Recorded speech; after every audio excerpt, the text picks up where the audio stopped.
ছোট থেকে বড় হলাম, অনেক পড়াশোনা করলাম, গ্রাজুয়েশন লাভ করলাম, অবশেষে কি পেলাম?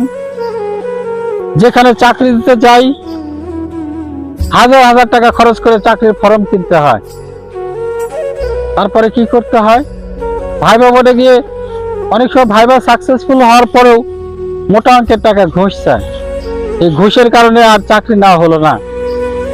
এমন একটি দেশ কি কোথাও আছে? এমন একটি দেশ কি কোথাও খুঁজে পাওয়া যাবে যেখানে কষ্ট করে পড়াশোনা করার পর স্বেচ্ছায় চাকরি দিবে? এমনকি কেউ সৎসাহসের লোক আছে? এই সোনার দেশে সোনার ছেলেরা বেকার হয়ে ঘুরে বেড়াচ্ছি। কি দরকার ছিল রে ভাই? কত কষ্ট করে অনেক টাকা খরচ করে পড়াশোনা করে বড় বড় ডিগ্রি নিয়ে বড় বড় সার্টিফিকেট নিয়ে আজকে কেন ঘরে বসে আছি? চাকরির নামে তামাশা কেন করা হচ্ছে?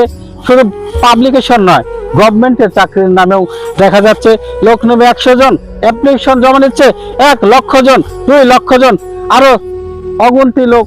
এত লোকের যে কাছ থেকে যে ফর্ম বিক্রয়ে টাকা পাচ্ছে, এই টাকা লুটাপুটে খাচ্ছে কারা? এই নিয়ম বন্ধ করুন। এই নিয়ম বন্ধ করতে হবে। দেশকে ভালোভাবে করতে হবে, ছাত্রদের সম্মান করতে হবে। জাতিকে ভালো রাখতে হলে, দেশকে ভালো রাখতে হলে শিক্ষার মান উন্নয়ন করতে হবে এবং শিক্ষিতদের কর্মসংস্থানের সুযোগ করে দিতে হবে।